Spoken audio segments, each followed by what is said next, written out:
The Suicide of Rachel Foster is a game that got so many negative reviews when it first came out that I pretty much knew I had to check it out. Many noted that the game's narrative was fundamentally flawed and executed really, really badly. But many also noted the game's presentation was amazing, graphics, audio, lighting, etc. It was all mainly positive. But why was the narrative so heavily disliked? Well, it has to do with the main conflict and how they handle certain aspects of it. The main conflict focuses on a scandal that happened 10 years before this game's set date. You play as Nicole, whose father was engaged in a relationship with a 16-year-old girl, fun fact, the same age as Nicole at the time of this scandal. This scandal resulted in that young girl's suicide, the titular Rachel Foster, and the death of the unborn child that she was carrying. The game takes place in Nicole's late father's hotel over the course of a week, where you are forced to stay at the hotel as a violent snowfront leaves you stranded.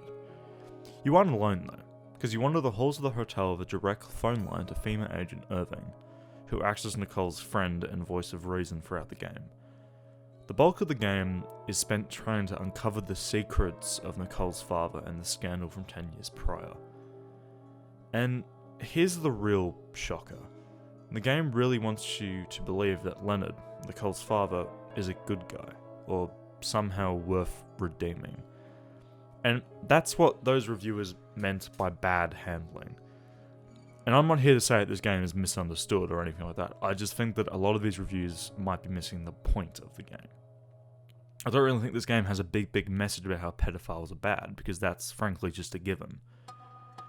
But I think it does try to communicate a much more personal story. And I mean, tries to. If you think about this game from Nicole's point of view, it does make sense. If someone you loved as deeply as a father decided to romantically and physically involve themselves with someone your age, you would probably be torn too. But I don't think the game painting Leonard as someone who is misunderstood is a particularly great move. Leonard simply did not have Rachel's best interests at heart, so he wasn't a good guy. It's that clear and it's that simple. But, this is important, in the eyes of Nicole, someone who remembers him both as a loving father and as a grove child molester, it's a little different. It's lots of bad, but also years of good, if you get what I mean. And I think that's what the writers were going for. A story about the challenges of a unique father-daughter relationship via the perspective of the daughter. But that would only work if the game was focused solely on Nicole. When you throw in Irving's character, the whole dynamic shifts, and I think this is what really pushed those reviewers to see the game's narrative as a poorly handled mess. And I agree. And this is really only due to a massive reveal in the game's last quarter. And I'll get into spoilers now, so please play the game and come back if you want to, or simply keep watching. Around 3/4 of the way, and we get this massive reveal that recontextualizes basically everything. We learn that Irving is not who he says he is. We learn that Irving has been living in the abandoned part of the hotel and been planning for your arrival. We learn that Irving is Rachel Foster's brother, and that Irving stayed at the hotel and looked after Leonard, Nicole's dad, for a time. Irving basically spent some undisclosed time, probably a year or more, trying to unravel the mystery of what happened, and somehow, and don't ask me why or how, but Irving believes that Leonard actually loved Rachel and was trying to help her. And both Irving and Leonard had no idea what happened to Rachel. No idea at all. It was actually Leonard's idea to bring Nicole to the hotel in the hopes that maybe she could uncover what happened. Irving basically, over the course of the game, sets up scenarios for you in the hopes that it triggers some sort of memory. And I think the worst part of this is that the game really wants you to convince you that Rachel is alive, which, again, Irving and Leonard both know that she wasn't, so why do we spend 90% of this fucking game entertaining the fact that she's alive? And why does Irving pretend to play dumb about this? He knows his own sister is dead. He went to the funeral. So why does he even bother with Nicole and her dumb fucking theory? The game wants you to believe, right until the very fucking end, that she found her way to the hotel after jumping off a cliff. There's phone calls with no one else in line. There's used lipstick scattered around a hotel that's been shut for 10 years. And even Leonard's diary mentions that he saw Rachel multiple times in the year after her suicide. And admittedly, there is a cool sequence where you use like ghost hunting equipment to try to track a ghost down. But that aside, that whole ghost hunting sequence is ruined by what happens next. In the basement of the hotel, you find a room, a hidden room, mind you, decorated like Rachel's childhood bedroom, complete with her toys. It's locked from the outside as if someone was locked in.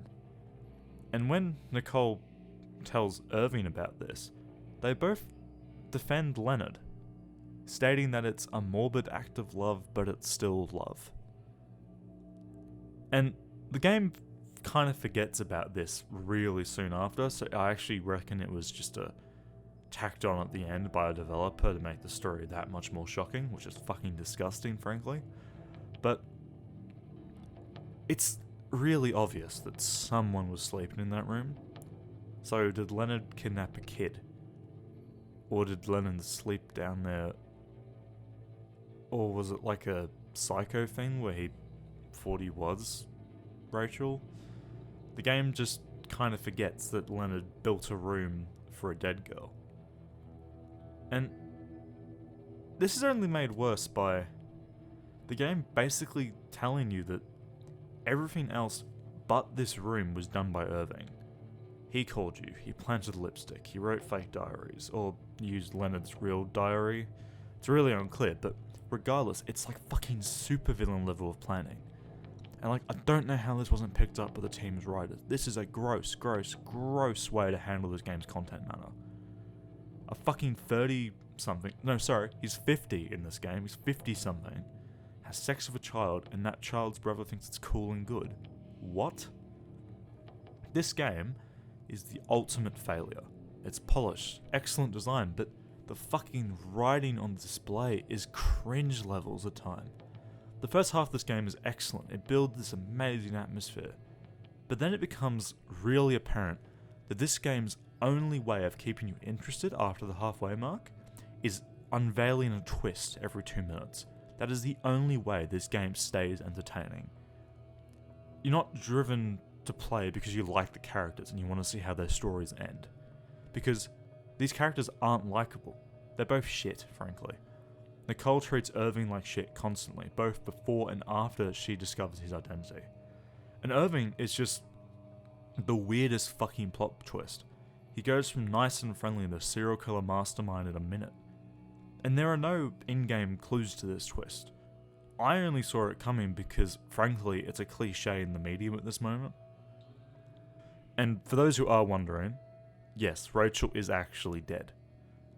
That's not the game's last twist. It's actually way more stupid and nonsensical than that. So, compose yourself, embrace yourself. Because the real twist at the end of this game isn't that Leonard is actually a pedophile and not worthy of redemption, it's that Rachel was murdered by Nicole's mum. Let that sink in. It's a twist with no real rhyme or reason for existing. Like, I guess, Leonard did have an affair, so maybe she got angry. But it doesn't make sense for Nicole's mum to kill Rachel and not Leonard. Especially when I tell you that how she did it. Imagine the most gruesome way to kill a child. Because no matter what you think of, it's probably not as fucked up as what I'm about to say. So, Nicole's mum took Rachel at the back of an active hockey game and basically walloped her into a bloody mess with Nicole's hockey stick, which she then cleaned and gave to Nicole so she could play the game. Rachel is then stuffed in the back of their car, covered up by a blanket, and then when Nicole's family drives back home, Nicole's mum just goes, "Oh, I have to go pick up some fucking food from the grocers or something." Drives to a cliff, dumps Rachel's body off the side of the cliff.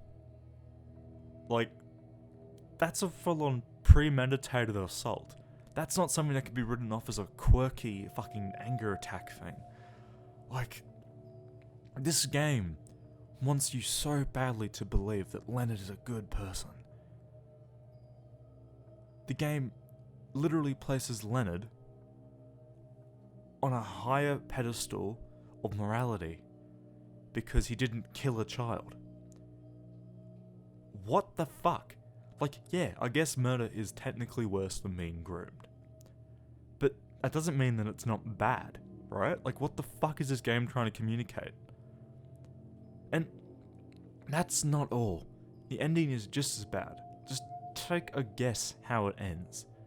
Because if you guessed a suicide pact, you'd be right, because this game ends with Irving deciding to off himself by walking into the snow to freeze to death.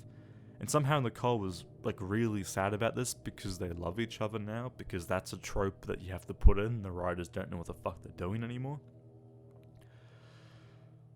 The guy that is trying to tell you that your pedophile father is a saint is the one you choose to have feelings for. I guess in her last act of love, Nicole kills herself. She puts herself in a car, you know, with the fucking hose from the exhaust coming through the window, and just kills herself. And you have to press a button to turn the key in the ignition. But it is important to note here that you can later turn it off.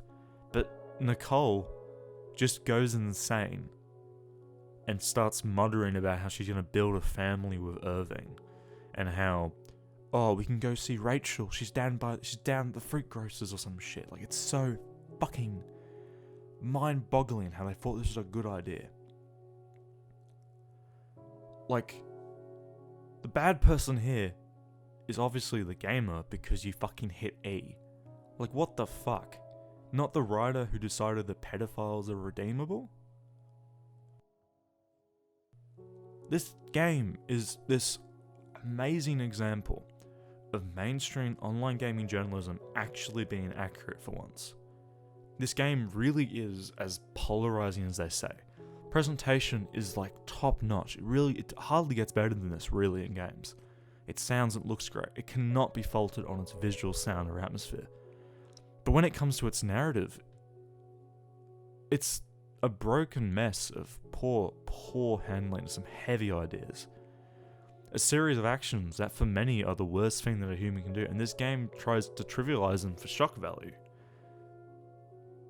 As someone who knows people who have been groomed, this game just sits so poorly with me. I know the pain that it causes them. I know their lives are never going to be normal. So when this game tries to downplay the real life effects of child grooming, of a pedophile fucking a child, into a stupid, half-assed plot element, that's when I fail to understand the point of this game. It doesn't offer anything which cannot be found in other games, and other games which do it better. The atmosphere is great, but what is the point of this great atmosphere if it services a narrative that is ultimately terrible?